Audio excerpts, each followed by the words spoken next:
Nggak apa-apa Nah, nanti. 1, 2, 3. Assalamualaikum warahmatullahi wabarakatuh.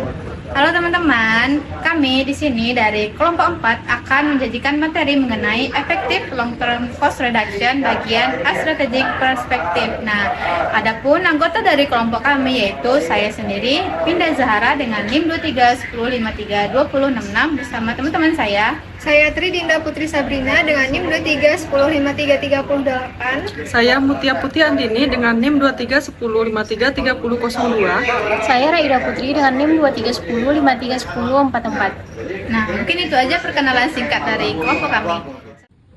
Baiklah, jadi pengurangan biaya jangka panjang yang efektif itu merupakan proses berkelanjutan yang harus menjadi fokus strategi dan budaya perusahaan. Berbeda dari pengurangan biaya tradisional yang hanya menekankan efisiensi cepat dalam situasi krisis, pengurangan biaya strategis harus terintegrasi dengan strategi kompetitif perusahaan termasuk manajemen teknologi dan sumber daya manusia. Pendekatan ini memberikan upaya penghematan yang terkoordinasi, menyeluruh, dan berorientasi jangka panjang.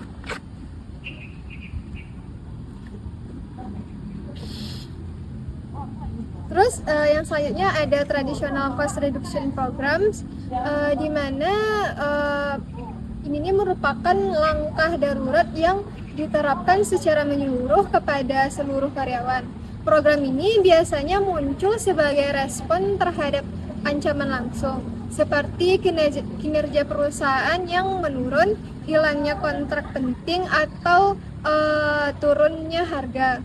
Meskipun metode tradisional ini dapat menghasilkan penghematan cepat, dampaknya sering menurunkan nilai aset manusia yang pada akhirnya dapat menimbulkan risiko kegagalan jangka panjang. Yang selanjutnya ada pendekatan berbasis teknologi. Ini menekankan penggantian tenaga kerja langsung dengan teknologi untuk meningkatkan efisiensi dan mengurangi ketergantungan pada serikat pekerja. Strategi ini biasanya diterapkan ketika kinerja menunjukkan hasil yang buruk. Efektivitas pendekatan ini diragukan karena fokusnya pada peningkatan efisiensi tenaga kerja langsung jarang menghasilkan keunggulan kompetitif yang berkelanjutan. Yang selanjutnya ada Lean and Mean, di mana perusahaan yang memilih pendekatan ini untuk menerapkan kebijakan dan pengendalian yang tepat. Lean and Mean tidak efektif dalam jangka panjang karena hanya mengurangi jumlah pekerja, bukan jumlah pekerjaan yang harus diselesaikan. Pemotongan tenaga kerja memang dapat menurunkan biaya dalam jangka pendek, namun biasanya diikuti kenaikan biaya kembali karena tugas-tugas tetap harus dikerjakan. Baik, untuk melanjutkan materi mengenai program pengurangan biaya secara tradisional itu selanjutnya adalah offshore retreat atau retreat ke luar negeri. Nah, jadi di sini tuh banyak perusahaan itu mencoba menekan biaya dengan memindahkan operasinya tuh ke negara lain yang biaya tenaganya tuh kerjanya tuh lebih murah. Contohnya tuh kayak di Asia. Nah, namun sering kali justru biaya yang awal pindah ke luar negeri itu lebih tinggi dari perkiraan dan kualitas serta kecepatan pengirimannya itu menurun. Nah, keberhasilan strategi ini juga dipengaruhi oleh cara perusahaan sendiri itu memperlakukan karyawan di negara asal dan oleh perubahan nilai tukar di masing-masing negara. Nah, moral kerja itu bisa turun jika karyawan lokal itu kehilangan pekerjaan akibat pemindahan dari operasi. Selanjutnya ada merger. Nah, merger itu dianggap bisa menghemat biaya karena perusahaan itu dapat menghapus pekerjaan, produk, atau fasilitas yang tumpang tindih. Nah, tujuannya adalah menggabungkan kekuatan dari dua perusahaan. Namun, dalam praktiknya itu saling terjadi sebaliknya. Yang tersisa justru bagian terburuk dari masing-masing perusahaan. Nah, menggabungkan dua perusahaan itu sering menimbulkan masalah karena adanya perbedaan gaya manajemen, budaya, produk, dan teknologi. Nah, merger itu juga biasanya menyebabkan PHK dan pemotongan gaji, sehingga moral karyawan itu turun. Akibatnya, penghematan yang diharapkan itu tidak tercapai karena muncul biaya tambahan yang tidak terduga. Lalu yang terakhir adalah diversifikasi. Perusahaan itu sering masuk ke industri baru untuk mencari biaya operasi yang lebih murah. Namun, jika perusahaan itu bergerak terlalu jauh dari bidang keahliannya, mereka itu biasanya kesulitan membuat produk, teknologi, atau sistem distribusi baru. Akibatnya, biaya itu justru akan lebih tinggi dari perkiraannya. Nah, jadi kapan sih pendekatan tradisional pengurangan biaya itu dapat berhasil? Jadi ada 3 situasi di mana pendekatan tradisional pengurangan biaya itu dapat berhasil. Pertama, saat mempersiapkan bisnis untuk dijual atau diversitur. Lalu yang kedua, saat menerapkan strategi panen atau harvest strategi. Lalu yang ketiga, saat menurunkan biaya operasional. Nah, tetapi ini tuh hanya jika posisi strategis perusahaan secara keseluruhan itu sudah kuat. Nah, lalu selanjutnya adalah materi mengenai strategic cost reduction atau strategi pengurangan biaya. Nah, pengurangan biaya strategis yaitu pendekatan jangka panjang yang berpadu dengan strategi bersaing, strategi teknologi, strategi SDM, dan desain organisasi. Nah, pendekatan ini itu memberi dasar yang fokus dan terkoordinasi untuk menciptakan dan mempertahankan keunggulan kompetitif. Nah, pengurangan biaya strategis itu bersifat terus-menerus dan menyatu dengan strategi yang bersifat ideal. Strategi bersaing dan strategi pengurangan biaya itu harus berasal dari analisis yang termasuk rantai nilai perusahaan serta rantai nilai pesaing untuk mengidentifikasi aktivitas kunci di penggerak biaya itu masing-masing.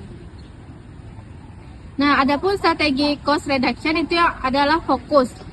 Nah, dalam pengurangan biaya strategis ada 2 hal penting, yaitu menentukan area yang perlu difokuskan dan memilih metode yang tepat. Nah, di sini tuh banyak perusahaan justru mendapatkan keunggulan dari aktivitas sebelum atau setelah produksi, bukan dari proses produksinya. Karena itu, cara paling efektif untuk menurunkan biaya seringkali adalah mengurangi biaya dari tahap praproduksi.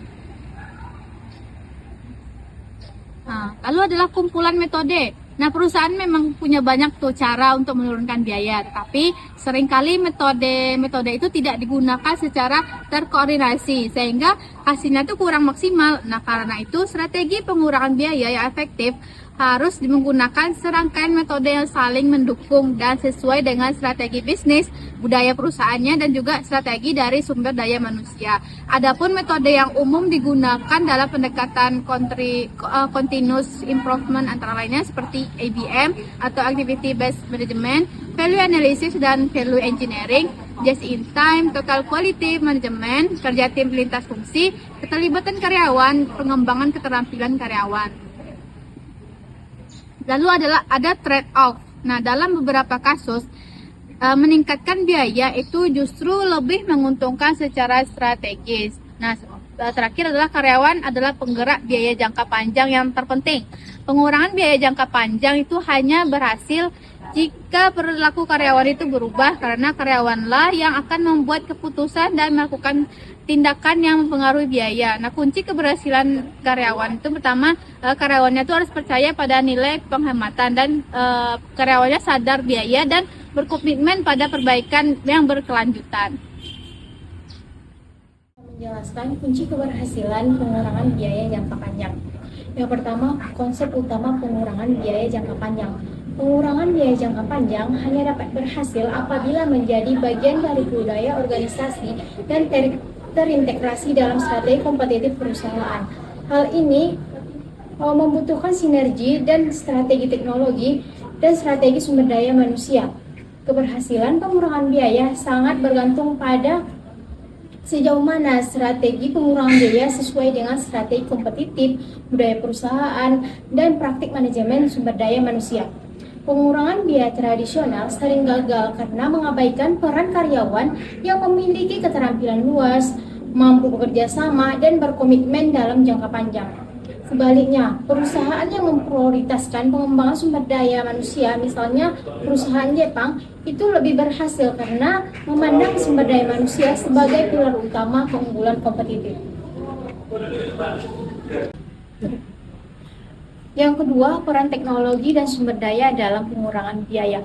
Meskipun banyak perusahaan mencoba meningkatkan kualitas dan menurunkan biaya yang mengganti tenaga manusia menggunakan teknologi, Tapi pada kenyataannya teknologi hanya akan efektif jika didukung oleh karyawan yang kompeten.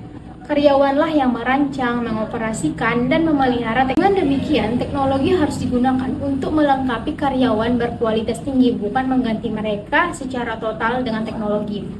Jadi, untuk mencapai peningkatan kualitas dan pengurangan biaya, perusahaan harus memiliki karyawan yang berpendidikan, terampil, termotivasi, dan berinovasi. Selanjutnya, saya akan menjelaskan mengenai traditional cost reduction atau pengurangan biaya tradisional. Penghematan biaya tradisional berarti serangkaian program darurat atau crash programs yang berfokus pada pemotongan biaya dengan mengurangi jumlah karyawan dan menghilangkan pekerjaannya. Jadi, tren memberikan gambaran menarik mengenai perusahaan yang mengalami masalah biaya dan berjuang. Jadi secara filosofi dan politik untuk memutuskan apakah harus mempersiapkan program penghematan biaya tradisional, misalnya seperti pemotongan besaran di seluruhnya.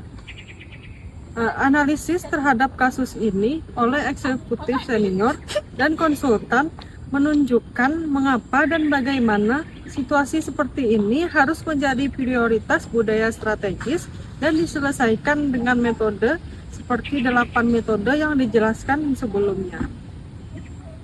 Selanjutnya ada horizontal struktur atau struktur horizontal. Selain struktur vertikal seperti tadi, perusahaan juga diatur secara horizontal, yaitu bagaimana fungsi-fungsi organisasi dikelompokkan.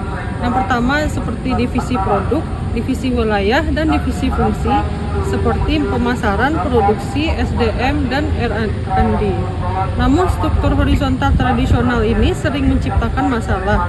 Masalah utamanya seperti silo atau sekat antar departemen. Dalam struktur horizontal biasa, setiap departemen itu bisa fokus pada targetnya sendiri, bekerja terpisah dari departemen lain, kurang komunikasi antar fungsi. Ini menciptakan silo, yaitu kondisi ketika divisi hanya berfokus pada kepentingan sendiri. Nah, mungkin itu saja teman-teman pemaparan dari kelompok kami. Kami dari kelompok 4, mohon maaf atas segala kekurangan dan kesalahan kata. Nah, kami akhiri dengan wassalamualaikum warahmatullahi wabarakatuh.